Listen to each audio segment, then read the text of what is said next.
Deal or no deal ഇതൊരു television പ്രോഗ്രാമായിരുന്നു വലിയ പോപ്പുലറായത്. ഇപ്പോൾ കേരള രാഷ്ട്രീയത്തിലെ ഏറ്റവും പോപ്പുലറായ തലക്കെട്ടുകളിലൊന്നാണ് ഡീൽ ഓർ നോൺ ഡീൽ. അതായത് BJPയുമായി CPIMന് ഇടതുമുന്നണിക്ക് ഡീലുണ്ടെന്നാണ് കോൺഗ്രസിൻ്റെ വാദം. എന്നാൽ ആ ഡീൽ കോൺഗ്രസിനാണെന്ന് ഇടതുമുന്നണിയും തിരിച്ചടിക്കുന്നു. ഈ അടിയും തിരിച്ചടിയും മുഖ്യമന്ത്രിയും പ്രതിപക്ഷ നേതാവും ഫേസ്ബുക്ക് പോസ്റ്റുകളിലൂടെ തകർക്കുമ്പോൾ ജനം ഏത് ഡീലിനൊപ്പം നിൽക്കും എന്നുള്ളതാണ് ഇനി വരും ദിവസങ്ങളിൽ ബോധ്യമാകേണ്ടത്.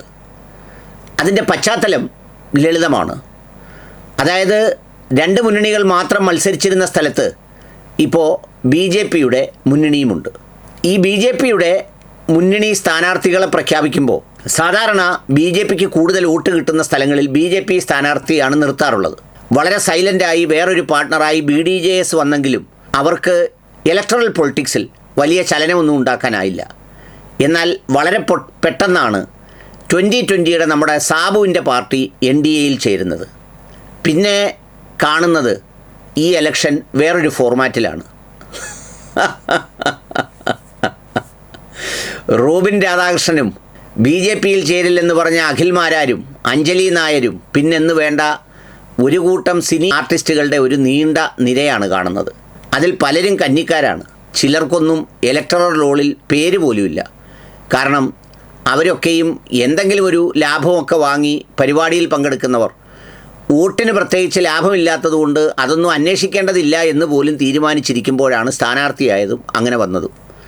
അത് വന്നപ്പോൾ ശ്രദ്ധേയരായ ഇടതുമുന്നണി സ്ഥാനാർത്ഥികളുടെ മണ്ഡലത്തിൽ ഈ 2020 ആളുകൾ നിൽക്കുന്നു എന്നുള്ളതാണ് പ്രധാനപ്പെട്ട ആക്ഷേപം.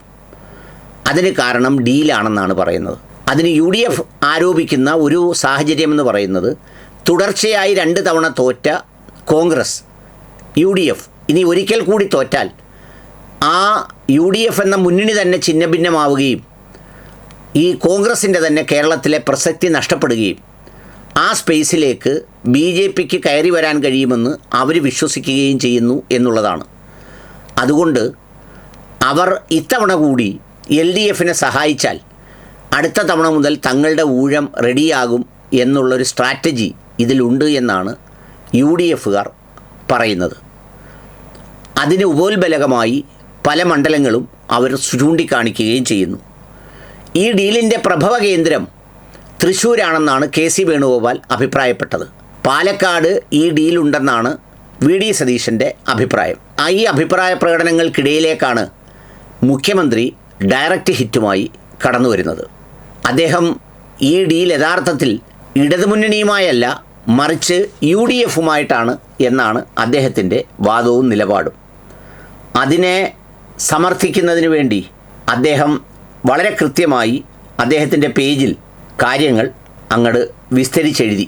ആ എഴുത്ത് ഇതായിരുന്നു: 2006 പറവൂരിൽ RSS നടത്തിയ ഗോൾവാൾക്കർ ജന്മശതാബ്ദി ആഘോഷ ചടങ്ങിൽ ഉദ്ഘാടകനായി പങ്കെടുക്കുകയും ഗോൾവാൾക്കറുടെ ഫോട്ടോയ്ക്ക് മുന്നിൽ താണുവണങ്ങി വിളക്ക് കൊളുത്തുകയും ചെയ്തത് ഏത് ഡീലായിരുന്നെന്ന് പ്രതിപക്ഷ നേതാവ് VD സതീശൻ വ്യക്തമാക്കണമെന്നാണ്. ഇത് പറയുമ്പോൾ ഇപ്പോൾ RSS പ്രതിച്ഛായയിൽ നിന്ന് നമ്മുടെ രമേശ് ചെന്നിത്തല മാറി നിൽക്കുകയാണ്. കഴിഞ്ഞ അസംബ്ലി ഇലക്ഷൻ സമയത്ത് രമേശ് ചെന്നിത്തലയ്ക്കായിരുന്നു എല്ലാവരും പറഞ്ഞത് മുണ്ട് പൊക്കി നോക്കിയാൽ കാവി നിക്കറുണ്ട് എന്ന് പറഞ്ഞിരുന്നത്. എന്നാൽ ഇപ്പോൾ ഈ ആരോപണം വരുന്നത് ഇപ്പോഴത്തെ പ്രതിപക്ഷ നേതാവിന് നേരെയാണ്. ഈ പരിപാടിയെപ്പറ്റി ചോദിക്കുമ്പോൾ 2013 മറ്റൊരു പരിപാടി പറഞ്ഞുകൊണ്ട് സ്ഥിരമായി രക്ഷപ്പെടുകയാണ് അദ്ദേഹം. 2006 ഗോൾവാൾക്കർ ജന്മശതാബ്ദി ആഘോഷത്തിൽ പങ്കെടുത്ത വിഷയത്തിൽ VD സതീശൻ്റെ മറുപടി എന്താണെന്നറിയാൻ മതനിരപേക്ഷ കേരളത്തിലെ ജനങ്ങൾക്ക് അവകാശമുണ്ട്. RSSൻ്റെ 2ാം സംഘചാലകും ആ പദവിയിൽ ഏറ്റവും കൂടുതൽ കാലം ഇരുന്ന ആളുമായ ഗോൾവാൾക്കറെ പൂവിട്ട് പൂജിക്കാൻ VD സതീശൻ കണ്ടെത്തിയ സമയവും പ്രധാനമാണ്. 2006 ഫെബ്രുവരിയിലായിരുന്നു പറവൂർ മനയ്ക്കപ്പടി സ്കൂളിൽ പ്രസ്തുത പരിപാടി നടന്നത്. അതായത് നിയമസഭാ തെരഞ്ഞെടുപ്പിൻ്റെ തൊട്ട് മുമ്പ്. 2001ലെയും 2006ലെയും നിയമസഭാ തെരഞ്ഞെടുപ്പിൽ VD സതീശൻ RSS പിന്തുണ അഭ്യർത്ഥിച്ചുവെന്ന് ഹിന്ദു ഐക്യവേദി സംസ്ഥാന അധ്യക്ഷൻ വെളിപ്പെടുത്തിയത് 22-ലാണ്. ഈ വിഷയത്തിലും പ്രതിപക്ഷ നേതാവ് ഇതുവരെ വ്യക്തമായ മറുപടി നൽകിയിട്ടില്ല. RSS പിന്തുണ ഉറപ്പാക്കാനുള്ള ശ്രമമായിരുന്നു അന്നത്തെ ഗോൾവാൾക്കർ പൂജയെന്ന് സംശയിക്കുന്നവരെ കുറ്റം പറയാനാവില്ല. 2006 പറവൂരിലെ ഡീൽ എന്താണെന്നുവെന്ന് ഇനിയെങ്കിലും പ്രതിപക്ഷ നേതാവ് വ്യക്തമാക്കണം. ഇതായിരുന്നു മുഖ്യമന്ത്രിയുടെ ചോദ്യം. പ്രതിപക്ഷ നേതാവ് അതിന് ചില ചിത്രങ്ങൾ വെച്ചുകൊണ്ട് അദ്ദേഹം വളരെ വിശദമായി എഴുതിയ കുറിപ്പ് ഇങ്ങനെയാണ്: RSSനെ പ്രതിരോധിച്ചത് CPM ആണെന്നും അതിൽ കോൺഗ്രസിനൊരു പങ്കുമില്ലെന്നുമുള്ള പിണറായി വിജയൻ്റെ നിരന്തരമുള്ള പ്രസ്താവന ചരിത്രമറിയുന്ന കേരള ജനത അവജ്ഞയോടെ തള്ളിക്കളയും. കാരണം ലക്ഷണമൊത്ത RSS ഏജന്റ് പിണറായി വിജയനാണ്. 1977 RSSൻ്റെ പിന്തുണയിൽ മത്സരിച്ച് നിയമസഭയിലെത്തിയ MLA പിണറായി വിജയനാണ്, അല്ലാതെ VD സതീശനല്ല. അന്ന് ഉദുമയിലെ CPM RSS സംയുക്ത സ്ഥാനാർത്ഥിയായിരുന്നില്ലേ RSS നേതാവ് KG മാരാർ? അതേ KG മാരാർ EMSന് ബാഡ്ജ് കുത്തിക്കൊടുക്കുന്ന ചിത്രം ഇപ്പോഴും ലഭ്യമാണെന്ന് മറക്കരുത്. പാലക്കാട് മത്സരിച്ച CPM സ്ഥാനാർത്ഥി ശിവദാസ മേനോൻ്റെ പ്രചരണ പരിപാടിയിൽ മുതിർന്ന നേതാവ് BJP നേതാവ് LK അദ്വാനി പങ്കെടുത്തതും പിണറായി വിജയൻ നിഷേധിക്കുമോ? 89 കോൺഗ്രസിനെ അട്ടിമറിക്കാൻ VP സിംഗിന് പിന്തുണ നൽകിക്കൊണ്ട് CPM നേതാക്കളായ EMSും ജ്യോതി ബസുവും അദ്വാനിക്കും വാജ്പേയിക്കുമൊപ്പം നിൽക്കുന്ന ചിത്രങ്ങളും ഗൂഗിളിൽ പരതിയാൽ കിട്ടും. ഈ വിപ്ലവ പാരമ്പര്യങ്ങളൊക്കെ മറച്ചു വെച്ചുകൊണ്ടാണ് RSSനോട് ഒരു ഘട്ടത്തിലും സന്ധി ചെയ്തിട്ടില്ലാത്ത വർഗീയതയെ ഒറ്റപ്പെടുത്താൻ ശ്രമിച്ചെന്നും പിണറായി വിജയൻ പറയുന്നത്. കഴിഞ്ഞ നിയമസഭാ തെരഞ്ഞെടുപ്പിൽ CPM BJP സഖ്യം കേരളത്തിലുണ്ടായിരുന്നെന്ന് വെളിപ്പെടുത്തിയത് RSS മുഖപത്രമായ ഓർഗനൈസറിൻ്റെ മുൻ എഡിറ്റർ ബാലശങ്കറാണ്. അതിനെന്ത് മറുപടി പറയാനുണ്ട്? ആ സഖ്യത്തിൻ്റെ കാരണഭൂതൻ പിണറായി വിജയനാണ്, VD സതീശനല്ല. ഔദ്യോഗിക വാഹനം ഉപേക്ഷിച്ച് സ്വകാര്യ വാഹനത്തിൽ തിരുവനന്തപുരം മസ്കറ്റ് ഹോട്ടലിൽ RSS നേതാക്കളുമായി ശ്രീ എമ്മിൻ്റെ മധ്യസ്ഥതയിൽ ചർച്ച നടത്തിയതും പിണറായി വിജയനാണ്, VD സതീശനല്ല. നിയമസഭയിൽ പ്രതിപക്ഷ നേതാവെന്ന നിലയിൽ ഇക്കാര്യം ചോദിച്ചപ്പോൾ മറുപടി പറയാതെ തലകുനിച്ചിരുന്ന മുഖ്യമന്ത്രിയുടെ പേരും പിണറായി വിജയൻ എന്നാണ്. ദേശീയപാത തകർന്നു വീണപ്പോൾ നാഗ്പൂരിലെ RSS ആസ്ഥാനത്തിൻ്റെ പ്രതിനിധിയായ നിതിൻ ഗഡ്കരിക്ക് ആമാടപ്പെട്ടിയും പൊന്നാടയുമായി പോയതും പിണറായി വിജയനാണ്, VD സതീശനല്ല. നിർമ്മല സീതാരാമനുമായുള്ള ഡൽഹിയിൽ പുട്ടും കടലയും കഴിക്കാൻ പോയപ്പോൾ സംസ്ഥാന ഗവർണറെ കൂടെ കൂട്ടിയത് പിണറായി വിജയനാണ്, VD സതീശനല്ല. അമിത്ഷാ പറഞ്ഞപ്പോൾ 90 ഡിഗ്രി കുനിഞ്ഞു നിന്ന് PM ശ്രീയിൽ ഒപ്പിട്ട് കൊടുത്ത ആളുടെ പേര് പിണറായി വിജയൻ എന്നാണ്, VD സതീശനെന്നല്ല. ഒരു ഘട്ടത്തിലും RSS വോട്ട് വേണ്ടെന്ന് പറഞ്ഞിട്ടുണ്ടെന്നും എല്ലാ ഘട്ടത്തിലും അങ്ങനെ പറഞ്ഞിട്ടില്ലെന്നും മനോരമ ചാനലിന് അഭിമുഖം നൽകിയ ആളുടെ പേരും പിണറായി വിജയൻ എന്നാണ്, VD സതീശനെന്നല്ല. മുഖ്യമന്ത്രിക്കും കുടുംബത്തിനുമെതിരായി കേന്ദ്ര ഏജൻസികളുടെ അന്വേഷണങ്ങൾ ഒഴിവാക്കുന്നതിന് പകരം BJP സംസ്ഥാന അധ്യക്ഷൻ പ്രതിയാകേണ്ടിയിരുന്ന കൊടകര കുഴൽപ്പണക്കേസ് അട്ടിമറിച്ചത് പിണറായി വിജയനാണ്, VD സതീശനല്ല.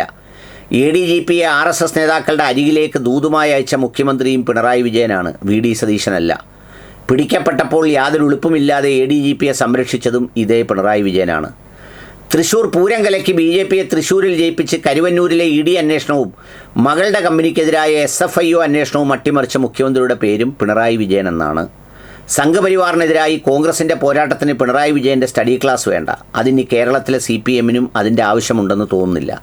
മുഖ്യമന്ത്രിയുടെ കയ്യിലുള്ളതിനേക്കാൾ ചിത്രങ്ങൾ ഞങ്ങളുടെ കയ്യിലുണ്ട്, അതിനുകൂടി മറുപടി പറഞ്ഞിട്ടേ പോകൂ എന്നാണ് അദ്ദേഹത്തിൻ്റെ ഫേസ്ബുക്ക് പോസ്റ്റ്. മുഖ്യമന്ത്രി വീണ്ടും അധികാരത്തിനും മറ്റ് രാഷ്ട്രീയ ലാഭങ്ങൾക്കുമായി സംഘപരിവാറിനെ പാലൂട്ടി വളർത്തിയ അവസരവാദികളുടെ സംഘമാണ് കോൺഗ്രസ് എന്ന് പറഞ്ഞ് അദ്ദേഹത്തിൻ്റെ ഒരു പ്രസ്താവന അദ്ദേഹത്തിൻ്റെ പേജിൽ പോസ്റ്റ് ചെയ്തു. കൂടാതെ RSS പരമാചാര്യനായ ഗോൾവൾക്കറിൻ്റെ ചിത്രത്തിന് മുന്നിൽ വിനീതവിധേയനായി കുമ്പിട്ട് നിൽക്കുന്ന പ്രതിപക്ഷ നേതാവ് VD സതീശൻ്റെ ചിത്രം കോൺഗ്രസിൻ്റെ പാരമ്പര്യത്തിന് ചേർന്നതാണ് എന്ന് പറഞ്ഞുകൊണ്ട് അദ്ദേഹം നിയമസഭയിൽ നടത്തിയ ഒരു പ്രസംഗവും പോസ്റ്റായിട്ടു. ചുരുക്കത്തിൽ രണ്ടുപേരും ഡീൽ ഓർ നോ ഡീൽ എന്നുള്ളത് വലിയ ചർച്ച നടക്കുകയാണ്.